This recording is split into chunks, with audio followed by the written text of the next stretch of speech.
નમસ્કાર દર્શક મિત્રો, રિયલ સમાચારમાં આપનું સ્વાગત છે। સમાચારોની શરૂઆત કરતા પહેલા એક નજર કરીએ આજના મુખ્ય સમાચાર પર। સુરતના લાલગેટમાં ઉગ્ર બોલાચાલી બાદ યુવકની હત્યા। પીપોદરામાં રૂપિયાની લેતી દેતીમાં યુવકનું ઢીમ ઢાળી દેવાયું। વેસુની જમીનના 1.26 કરોડના સોદામાં છેતરપિંડી। ઇકોસેલે જમીન દલાલની કરી ધરપકડ। ગે ડેટિંગ એપથી યુવકને બોલાવી 25,000ની લૂંટ ચલાવનાર 2 શખ્સોની ધરપકડ કરાઈ। અમદાવાદના બાગબાન ક્રેટોસ ક્લબમાં વિવાદ। મેમ્બર્સ છેતરપિંડીનો આક્ષેપ કરી પોલીસ કમિશનરને આપી રજૂઆત।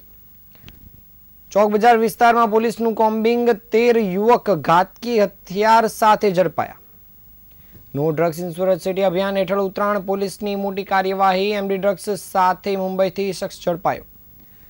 સમાચાર વિગતે જોઈએ। સુરતના લાલગેટ વિસ્તારમાં ઓડી બંગલા પાસે ગત રાત્રિના સમય હત્યાની ઘટના સામે આવી હતી। અહીં 30 વર્ષીય યુવકના ચપ્પુના ઘા ઝીકી હત્યા કરવામાં આવી હતી।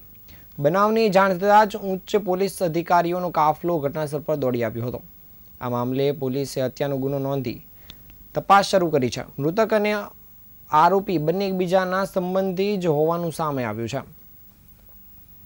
મળતી માહિતી મુજબ સુરતના લાલગેટ વિસ્તારમાં ઓડી બંગલા પાસે ગત રાત્રિના સમયે હત્યાની ઘટનાથી ચકચાર મચી ગઈ હતી। મૃતકની ઓળખ અતલમ અંસારી તરીકે થઈ હતી, જ્યારે આરોપીની ઓળખ મોહમ્મદ શફી ઉર્ફે શેરા અંસારી તરીકે થઈ હતી। મૃતક અને આરોપી બંને એકબીજાના સંબંધી હતા। બંને વચ્ચે રાત્રિના સમયે કોઈ વચ્ચે બોલાચાલી થઈ હતી અને ઝઘડો થયો હતો, જેમાં મૃતકને ચપ્પુના ઘા ઝીકી હત્યા કરી દેવામાં આવી હતી। ઘટનાને પગલે ઉચ્ચ પોલીસની અધિકારીઓનો કાફલો દોડી આવ્યો હતો। પોલીસની પ્રાથમિક તપાસમાં અંગત અદાવતમાં આ બનાવ બન્યો હોવાનું જાણવા મળ્યું છે। પોલીસે આ મામલે હત્યાનો ગુનો નોંધી તપાસ શરૂ કરી છે।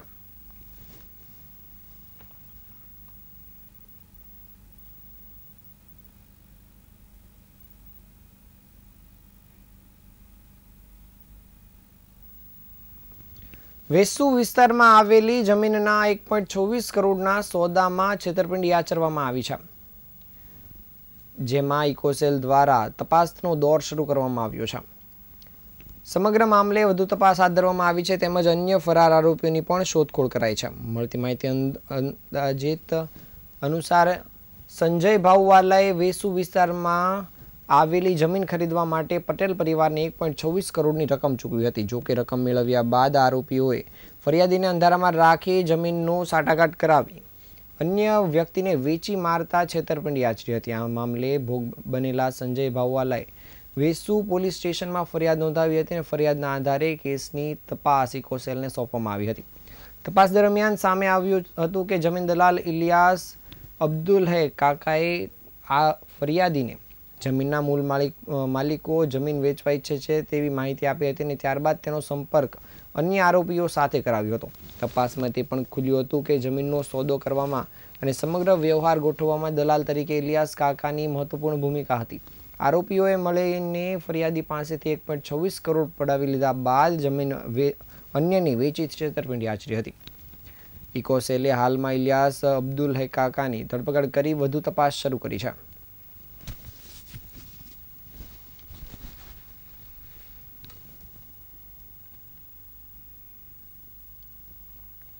વરાછા વિસ્તારમાં ગે ડેટિંગ અને ચેટિંગ એપ ગ્રાઇન્ડરના માધ્યમથી એક યુવકને મળવા માટે બોલાવીને ડરાવી ધમકાવી બળજબરીપૂર્વક 45,000 રૂપિયા વસૂલવાના મામલાનો વરાછા પોલીસે ગણતરીના કલાકોમાં જ પર્દાફાશ કર્યો છે।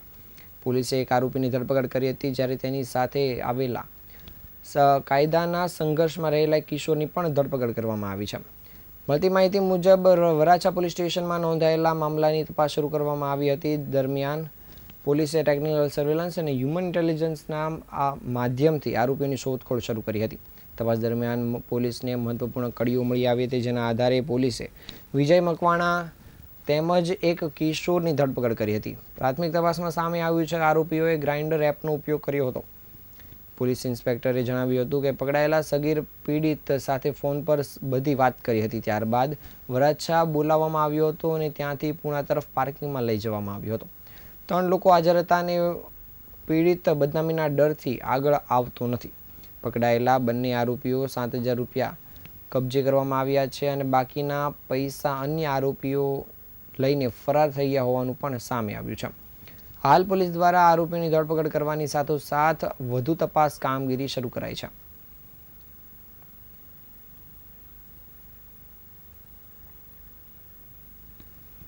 અમદાવાદની જાણીતું એવું બાગબાન ક્રેટોસ ક્લબ ફરી એકવાર વિવાદમાં આવ્યું છે.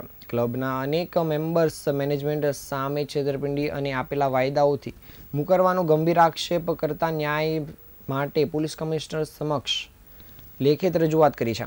મેમ્બર્સના જણાવ્યા અનુસાર ક્લબ દ્વારા સભ્યપદ વેચાણ સમયે તેમને ઓનરશિપ મેમ્બરશિપ એટલે કે ક્લબમાં માલિકી હક આપવાનું વચન આપવામાં આવ્યું હતું અને આશ્વાસનના આધારે મોટી રકમ ચૂકવી સભ્યપદ મેળવાયું હતું.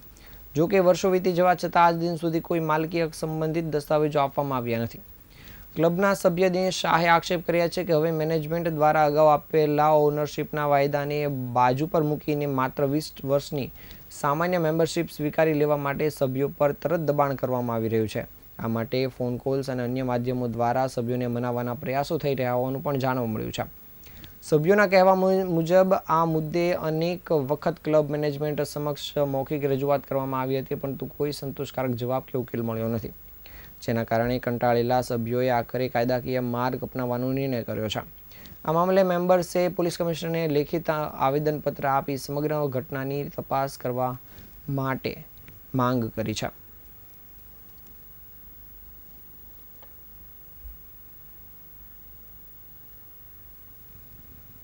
ચોક બજાર પોલીસ સ્ટેશન વિસ્તારમાં અસામાજિક પ્રવૃત્તિઓ અને પર અંકુશ લાવવા માટે પોલીસે વિશેષ કોમ્બિંગ ઓપરેશન હાથ ધર્યું હતું. ઝુંબેશ દરમિયાન પોલીસે હિસ્ટ્રી શીટરો, તડીપાર આરોપીઓ, બુટલેગરો, સક્રિય ગુનેગારો અને શંકાસ્પદ તત્વોની વ્યાપક તપાસ કરી તથા વિવિધ મામલાઓમાં કાનૂની કાર્યવાહી કરી હતી. પોલીસ દ્વારા જાહેર કરાયેલા આંકડાઓ અનુસાર જીપી એક્ટની કલમ 135 હેઠળ ચાકુ, છરી રાખવાના 13 મામલા નોંધવામાં આવ્યા છે. ત્યાં જ જાહેર સ્થળ પર દારૂ પીવાના એક મામલો અને પ્રોહિબિશન એક્ટની કલમ હેઠળ કાર્યવાહી કરવામાં આવી છે. તડીપાર આદેશનું ઉલ્લંઘન કરનાર 2 આરોપી વિરુદ્ધ પણ કાર્યવાહી કરાઈ છે. આ ઉપરાંત બીએનએસની કલમ 35(1)E તથા જુગાર અધિનિયમ હેઠળ એક મામલો પણ નોંધાયો છે. કોમ્બિંગ દરમિયાન પોલીસે 8 તડીપાર આરોપીઓ સાથે જ 5 ફરાર આરોપીઓ સંબંધમાં પણ તપાસ શરૂ કરી છે.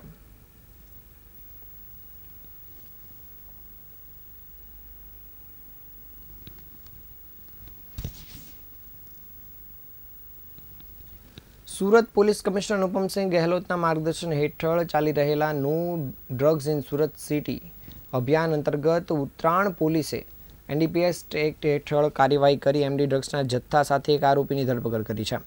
મળતી માહિતી મુજબ સુરતની ઉત્તરાણ પોલીસ દ્વારા માદક પદાર્થના કેસો શોધી કાઢવા માટે ખાસ ડ્રાઈવ હાથ ધરવામાં આવી હતી, જેમાં ઉત્તરાણ પોલીસની ટીમને બાતમી મળી હતી કે કઠોર ગામ ખાતે નેશનલ હાઈવે પર આવેલા માનસરોવર રેસિડેન્સીના ગેટ નજીક એક વ્યક્તિ એમડી ડ્રગ્સ વેચાણ કરી રહ્યો છે.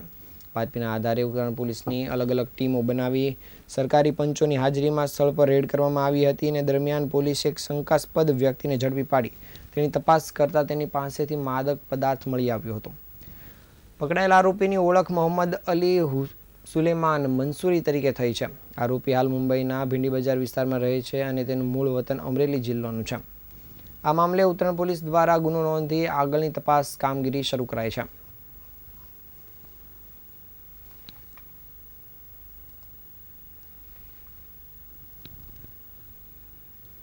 આ તાજના સમાચાર. નવા સમાચાર સાથે ફરી મળીશું. ત્યાં સુધી રજા આપશો. નમસ્કાર.